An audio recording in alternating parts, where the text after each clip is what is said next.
മമ്പാട് പുള്ളിപ്പാടത്ത് വനത്തിൽ നടത്തിയ റെയ്ഡിൽ 1900 ലിറ്റർ വാഷും ഉപകരണങ്ങളും പിടിച്ചെടുത്തു. 10 ഗ്യാസ് സിലിണ്ടറുകളും പിടിച്ചെടുത്തതിൽ ഉൾപ്പെടുന്നു. എക്സൈസ് വനം ഉദ്യോഗസ്ഥർ സംയുക്തമായി നടത്തിയ പരിശോധനയിലാണ് വാഷും ഉപകരണങ്ങളും പിടിച്ചെടുത്തത്. ഓണവിപണി ലക്ഷ്യം വെച്ച് തയ്യാറാക്കി വെച്ചതാണെന്നാണ് നിഗമനം. പ്രതികൾക്കായുള്ള അന്വേഷണം എക്സൈസ് സംഘം ഊർജിതമാക്കിയിട്ടുണ്ട്. കഴിഞ്ഞ 16-ന് രാത്രി പുള്ളിപ്പാടം പാലക്കോട് വെച്ച് സ്കൂട്ടറിൽ ചാരായം വിൽപ്പന നടത്തിയ കേസുമായി ബന്ധപ്പെട്ട് നടത്തിയ അന്വേഷണമാണ് കാളികാവ് എക്സൈസ് സംഘത്തെ അമ്മിക്കുട്ടി വനം മേഖലയിൽ എത്തിച്ചത്. ഇവിടെ വൻതോതിൽ വ്യാജ ചാരായം വാറ്റുന്നുണ്ടെന്ന വിവരം എക്സൈസിന് ലഭിച്ചിരുന്നു. കാളികാവ് എക്സൈസ് സംഘത്തിലെ 6 പേർ വനം വകുപ്പിന്റെ സഹായത്തോടെ 2 ദിവസങ്ങളിലായി നടത്തിയ അന്വേഷണത്തിനൊടുവിലാണ് കേന്ദ്രം കണ്ടെത്തിയത്. 10ഓളം ഗ്യാസ് സിലിണ്ടർ, പ്രത്യേകം തയ്യാറാക്കിയ വലിയൊരു സ്റ്റൌ തുടങ്ങിയ വാറ്റുപകരണങ്ങളും പിടികൂടിയിട്ടുണ്ട്.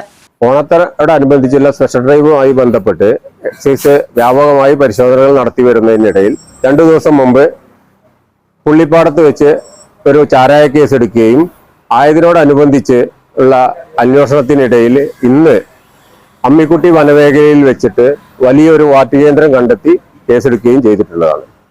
2000 ലിറ്റർ വാഷും വാറ്റുപകരണങ്ങളുമാണ് ഇന്ന് പിടിച്ചെടുത്തിട്ടുള്ളത്.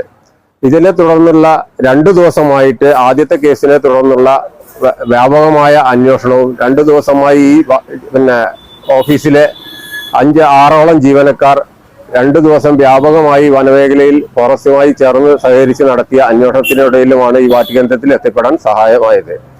തുടർന്നും ഈ കേസിലെ പ്രതികളെക്കുറിച്ച് അന്വേഷിക്കുകയും ശക്തമായ നടപടികൾ സ്വീകരിക്കുകയും ചെയ്യുന്നതാണ്. 1-ൽ കൂടുതൽ പ്രതികൾ ഉണ്ടാകുമെന്ന കണക്കുകൂട്ടലിലാണ് എക്സൈസ്. പ്രതികൾക്കായുള്ള അന്വേഷണം ഊർജിതമാക്കിയിരിക്കുകയാണ്. ഈ ചാനൽ മമ്പാട്.